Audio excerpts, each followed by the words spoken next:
Hello friends, Alka Sharma English classes में एक बार फिर से आप सबका स्वागत है।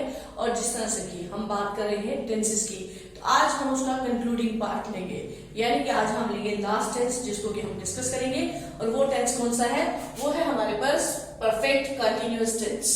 ओके, सो हम लोग जो है इंडेफिनिट टेंस के बारे में बात कर चुके हैं, हम कंटिन्यूअस टेंस की बात कर चुके हैं, हम परफेक्ट टेंस की बात कर चुके हैं, और अब हम कॉम्बिनेशन में लेते हैं, that is perfect and continuous. This is the last tense. अब सवाल ये उठता है कि जब ये टेंस हमें हिंदी में दिया होगा, how will we come to know? No, look, when we are having the sentence like this at the end, कर रहा है, कर रही है, okay, some action that is going on, but it tells us that this will continue in the coming future also. इस तरह का जब सेंटेंस होगा, जब हमें स्पेसिफिक पॉइंट ऑफ टाइम की बात की जाएगी, पीरियड ऑफ टाइम की बात की जाएगी कि पिछले 4 दिन से हो रहा है, 4 हफ्तों से हो रहा है, सोमवार से शुरू हुआ है, 3 बजे से शुरू हुआ है, कब से कोई काम हो रहा है, हम ऐसे टेंस को कहते हैं परफेक्ट कंटिन्यूअस टेंस। ओके, सो अब परफेक्ट कंटिन्यूअस है, तो परफेक्ट में हम लोग रिकॉल करेंगे क्या लगता है, क्योंकि अब हम ले रहे हैं पहले प्रेजेंट परफेक्ट, तो प्रेजेंट परफेक्ट टेंस लगता है हैज और हैव, तो यानी कि हम यहाँ पर क्या लगाएंगे? हैज और हैव। चूंकि परफेक्ट और कंटिन्यूअस दो टेंसेस को हम जोड़ रहे हैं, तो दोनों को जोड़ने के लिए हम क्या लगा रहे हैं? बीन। और जो टेंस लास्ट में आता है वर्ब की फॉर्म हम उसी की लगाएंगे। सो हमारे पास कंटिन्यूअस में वर्ब की फर्स्ट फॉर्म लगती है, और उसके साथ जो हम क्या लगाते हैं? आईएनजी।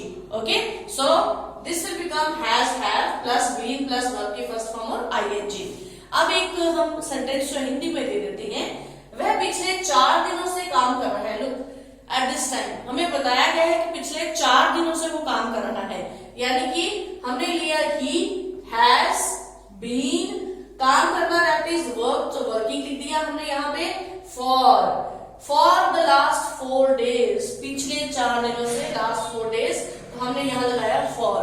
अब याद रखिएगा कि जब हम पॉइंट ऑफ टाइम की बात करते हैं तो हम लगाते हैं सिंस, और जब हम पीरियड की बात करेंगे तब हम लगाएंगे फॉर।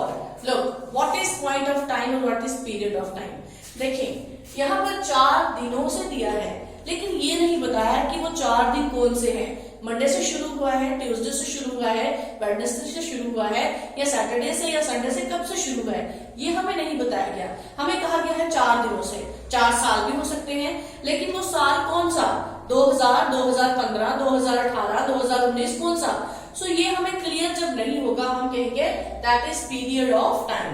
जब पीरियड ऑफ टाइम की बात की जाएगी तो हम लोग क्या लगाएंगे? हम लोग लगाएंगे फॉर। लेकिन अगर हमें ये कहा गया है स्पेसिफिकली कि वो सोमवार से बीमार है, ओके, वो सोमवार से बीमार है, यानी कि सोमवार जो है एक हमें पॉइंट ऑफ टाइम बताया गया है, तब हम क्या लगाएंगे? सिंस लगाएंगे, सिंस मंडे।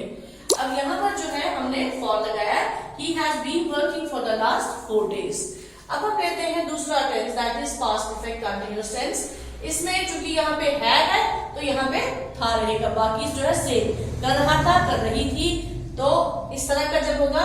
अब पास्ट परफेक्ट में हम क्या लगाते हैं? हैड। बाकी रूल जो है सेम रहेगा, बीन लगेगा, वर्ब की फर्स्ट फॉर्म और आईएनजी लगेगा। सेम सेंटेंस लिया गया, पिछले 4 दिनों से काम कर रहा था, तो अब आपके लिए बहुत आसान है इसको चेंज करना। He had been working for the last 4 days. Once again, period of time that is being given here. Now, future perfect tense. Okay, future गागेगी. Okay, कर रहा होगा, कर रही होगी, ये हमारे पास आ गया।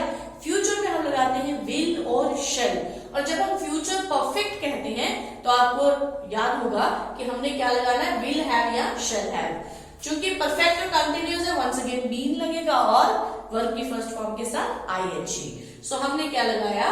वह पिछले 4 दिनों से काम कर रहा होगा, he will have been working for the last 4 days।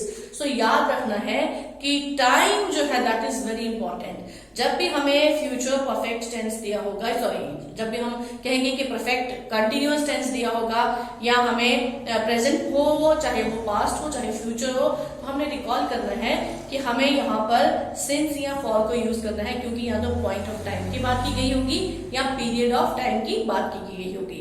Okay, सो इस तरह से जो है लगभग सभी सेंटेंसेस हमने डिस्कस कर लिए हैं, और टेंसेस जो है सेंटेंसेस के थ्रू हमने फ्रेम कर करके जो है थोड़ी सी प्रैक्टिस भी की है।